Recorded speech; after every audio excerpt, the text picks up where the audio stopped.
Bible. Kung ingon ka that you have a relationship with God, then you are entitled. You are entitled to call yourself a slave or servant. Mauna, nilagdi ka ng excellent service. Kaya hindi ka pwede makahatag ng excellent na service kung wala kang kaibalang pinsa ka. Kung unaware ka na you are servant of God, you are a slave in Christ Jesus our Lord, hindi ka makahatag ng excellent service.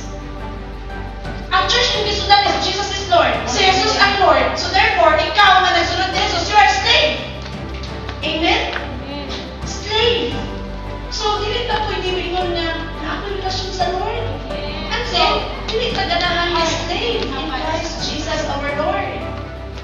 Because once kaibaluta that we are slave in Christ Jesus our Lord, then maningkaluta nga as a slave or servant, we must do our very best to serve God excellently.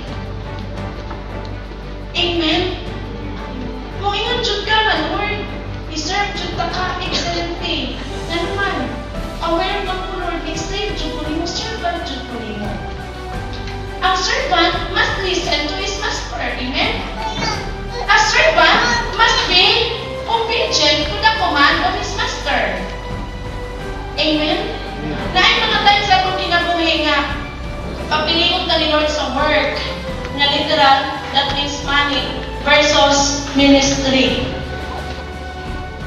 Pero always remember, para makuha mo ang gusto ni Lord, always remember that we are servant or slave in Christ Jesus.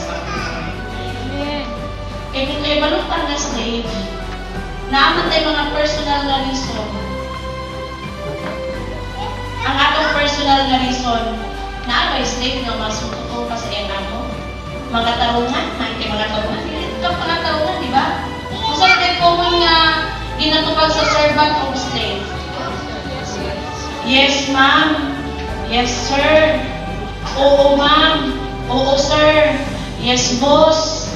Yes, madam.